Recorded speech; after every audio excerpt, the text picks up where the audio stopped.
Hello hi and welcome back to the video series lecture. इस video में हम बात करने वाले हैं four pillars of corporate governance. Corporate governance के चार पिलर है। ठीक है, तो चलिए देखते हैं ये चार पिलर क्या है और कॉरपोरेट गवर्नेंस कैसे रिलेटेड है इनसे।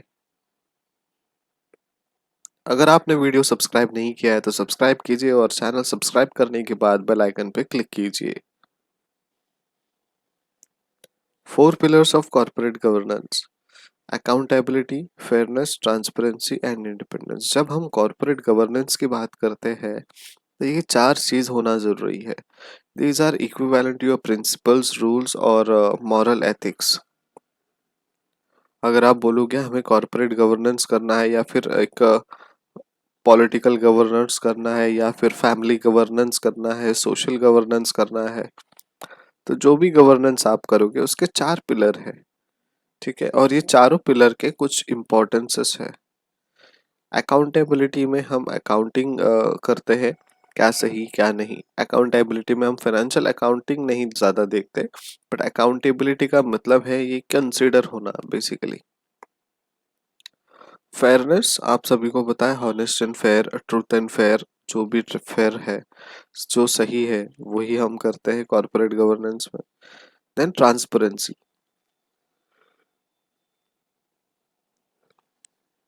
क्रिस्टल क्लियर हमें होना चाहिए ट्रांसपेरेंसी में। And independence. तो चलिए चारों पॉइंट्स को हम थोड़े डिटेल में देखते हैं। अकाउंटेबली में आपको इंश्योर करना है कि आपका जो मैनेजमेंट है वो अकाउंटेबल है बोर्ड के लिए। यानी जो बोर्ड ऑफ डायरेक्टर्स है वो कंसिडर करते हैं आपके मैनेजमेंट को, उनके कामों को, उनके डिसीजंस को, उनके सजेशंस को। ठीक है, तो आपका इंश्योर करना है कि management is accountable to the board, जो भी मैनेजमेंट हो।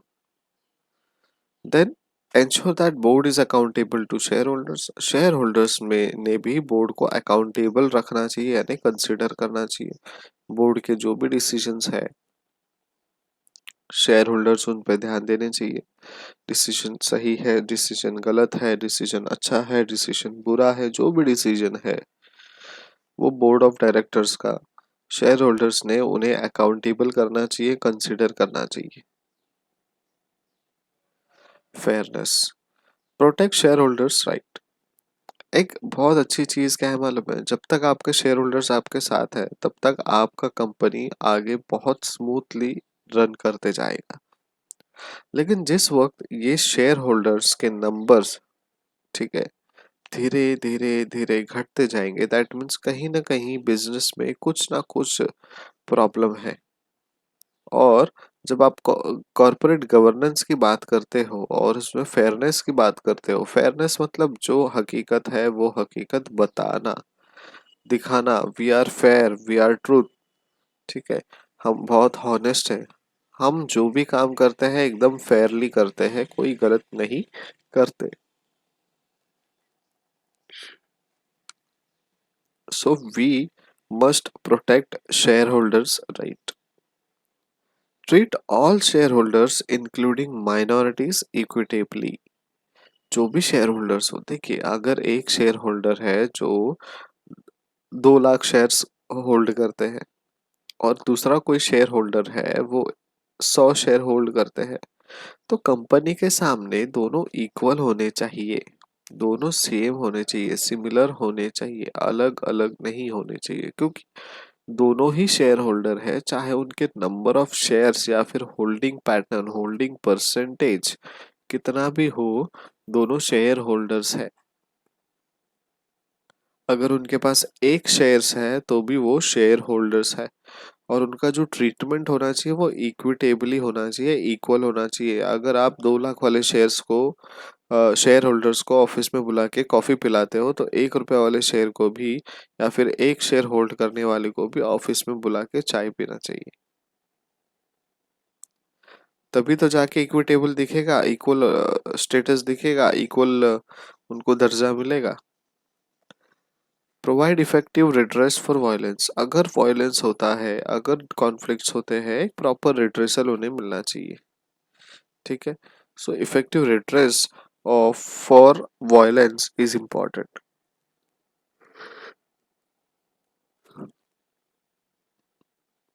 नॉर्मली वॉयलेंस तो होता नहीं ऑर्गेनाइजेशन में, कॉन्फ्लिक्ट्स ज़्यादा होते हैं, लेकिन वो धीरे धीरे कॉन्फ्लिक्ट्स से वॉयलेंस में कन्वर्ट होने में टाइम नहीं लगता, या फिर वॉयलेशन जब होता है तो वो थोड़ा हायर लेवल का इफेक्ट करता है, उसके लिए रिड्रेस करना बहुत ज़रूरी है। अब ये वॉयलेशंस का दूसरा मीनिंग है कि ब्रेक करना, वॉयलेशन ऑफ रूल्स, यानी रूल्स को ब्रेक किया, अपने रूल्स फॉलो नहीं किए, ठीक है।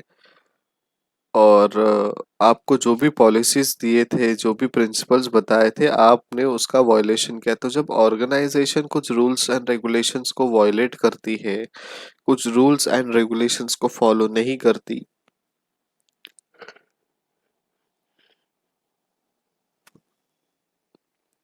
तभी हमें ये फेयरनेस का इस्तेमाल करना चाहिए और इफेक्टिव रिड्रेसल उन्हें देना चाहिए, उन्हें यानी शेयर होल्डर्स को। ट्रांसपेरेंसी होनी चाहिए, जितना ज़्यादा ट्रांसपेरेंट रहो उतना ज़्यादा अच्छा है।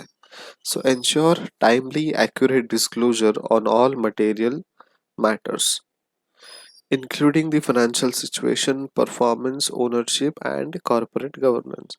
So timely ensure करें कि जो भी disclose करते हो आप organization के through, वो accurate होना चाहिए और सारे material matters वहाँ पे include होने चाहिए, ठीक है। जैसे कि फाइनेंशियल सिचुएशंस हो गया, परफॉर्मेंस हो गए, ओनरशिप हो गया, कॉर्पोरेट गवर्नेंस हो गया। सो ये सारी चीज़ें जो है ट्रांसपेरेंट होनी चाहिए, और सारी चीज़ों का जो भी मटेरियल मैटर है वो भी आपको डिस्क्लोज करना है। अगर आपकी कंपनी डूबते जा रही है और बैड डेट्स बढ़ते जा रहा है, लोन्स बढ़ते जा रहे हैं, तो आपको वो आपके फाइनेंशियल सिचुएशन में, फाइनेंशियल अकाउंट में दिखाना ही है। हर कंपनी दिखाती है। सो जितना ज़्यादा ट्रांसपेरेंट रहोगे उतना बेहतर होगा। जितना बेटर या फिर क्लियर पिक्चर दिखाओगे ऑर्गेनाइजेशन का, अगर ऑर्गेनाइजेशन का इमेज खराब है और गुडविल कम है, एंड हमारे लोन्स जो है वो बढ़ते जा रहे हैं, हमारा प्रॉफिट जो है वो कम होते जा रहा है, आप वहां पे कुछ फेक दिखा ही नहीं सकते, ठीक है।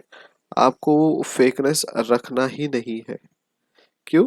क्योंकि कभी ना कभी किसी ना किसी को तो पता चल ही जाएगा ना। और जब आपकी फाइनेंशियल अकाउंट जो है वो ऑडिट होती है, तो वो ऑडिटेड फाइनेंशियल अकाउंट आप अपने ऑडिटर को दिखाओगे तो ऑडिटर तो पहचान ही जाएगा ना फ्रॉड हुआ है।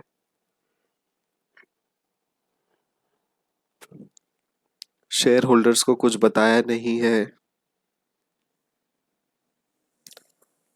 तो गलत तरीके से बाहर आने से अच्छा आप ट्रांसपेरेंसी मेंटेन रखो और अपने गवर्नेंस को आगे बढ़ाते जाओ। इंडिपेंडेंस, जो भी प्रोसीजर्स है, स्ट्रक्चर्स है in place so as to minimize और avoid completely conflicts of interest. So जो भी प्रोसीजर्स एंड स्ट्रक्चर है वो प्रॉपरली एक प्लेस में होनी चाहिए, ठीक है। मतलब आपका प्रोसीजर एक ही जगह पे पूरा होना चाहिए, 10 जगह पे नहीं। इससे क्या होगा, जगह जो है वो कम होगा, काम मिनिमाइज होते जाएगा और कॉन्फ्लिक्ट जो है वो अवॉइड होते जाएगा। जैसे गवर्नमेंट ऑफिसेस में होता है, स्टेप नंबर 1 एक काउंटर में, स्टेप नंबर 2 दूसरे काउंटर में, वो हमें नहीं करना चाहिए। जो भी प्रोसीजर्स है, स्ट्रक्चर्स है, वो हमें हमारे प्लेसेस में एक ही जगह में करना चाहिए, जिससे कॉन्फ्लिक्ट ऑफ इंटरेस्ट नहीं होगा, ठीक है। And independent directors and advisor that is free from the influence of other. So independent director और एडवाइजर जो है वो इंडिपेंडेंट होने चाहिए, किसी और के इन्फ्लुएंस में आके या फिर बाहर के किसी और